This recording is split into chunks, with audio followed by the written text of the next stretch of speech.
Welcome to today's 5-minute Bible study in the book of Deuteronomy. Now, in yesterday's session, we were looking at Deuteronomy chapter 14, the passage dealing with clean and unclean foods. And we noticed there was a parallel passage in Leviticus chapter 11 that also dealt with clean and unclean foods. Now, we made the point that the reason for classifying some foods as clean and some as unclean was because you were a people set apart for God, set apart to the Lord. And as a set apart people, that distinction from other peoples was shown even in what you would eat and would not eat, thus the clean and unclean foods. Now, I need to say a little bit more, and I want to talk just a little more today about this matter of clean and unclean in the early part of the Old Testament.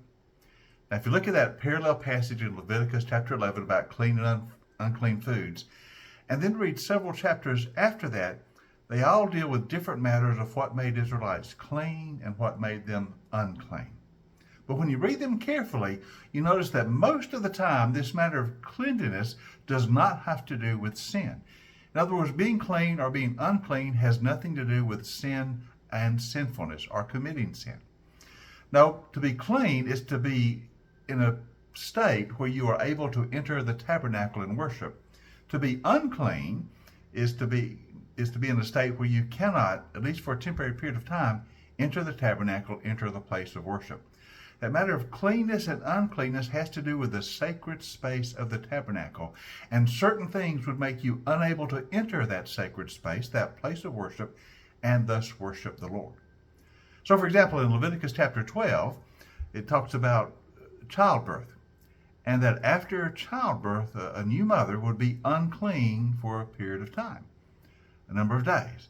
Now, it's obvious that giving birth to a child is not sinful. There's no sin involved, but because of the loss of blood during childbirth, the new mother would be unable to enter the sacred space of the tabernacle for a time. So you see, cleanness and uncleanness didn't really relate in the Old Testament necessarily to sin or not sin. It related to whether or not you could enter the sacred space of the tabernacle.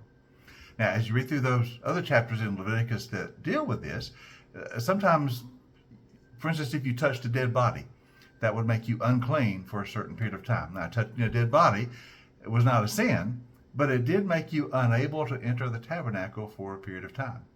If you came into contact with a flow of blood, there's nothing sinful about that, but it would make you unclean, that is, unable to enter the sanctuary, the sacred space, for a period of time.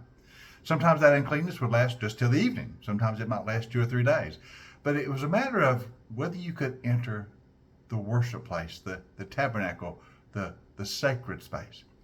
It was a way of setting apart the sacred place of God to highlight the importance of worship in the life of Israel. In fact, in Leviticus chapter 15, it makes this point very clear. Chapter 15, verse 31 says, "You must keep the Israelites separate from things that will make them unclean." I've already said this matter of cleanness and uncleanness did not have to do with sin.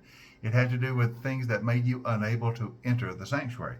So you must keep the Israelites separate from things that make them unclean, unable to enter the tabernacle, so that they will not die in their uncleanness for defiling my dwelling place or my tabernacle, which is among them. In other words, in the state of uncleanness, you couldn't enter the tabernacle, and worship was denied them. And so all this stuff about clean and unclean has to do with highlighting the sacred space, the place of worship. And many of them were object lessons as to why worship of God was important and why you had to be a set-apart people to worship Him. I think this also relates to this matter of the food laws. The kind of foods you could not eat in the Old Testament and the kinds you could eat had nothing to do with sin. In other words, it was not a sin to eat pork, but it did make you unclean. You understand? That's why in the New Testament, the food laws are done away with. They are simply dispelled with. That object lesson is no longer needed. But in the Old Testament, the Israelites were continually reminded to enter the sacred space of God, you must be clean. And that even relates to some of the things you can eat and some of the things you cannot eat. But it's all object lessons to highlight the importance of the worship of God and the holiness of that sacred space, that tabernacle where you would come into the presence of God to worship. The lesson for us is clear. Worship of God is important. And we must live our lives in such a way, always reminding ourselves how important it is to enter into the presence of God and give him our worship.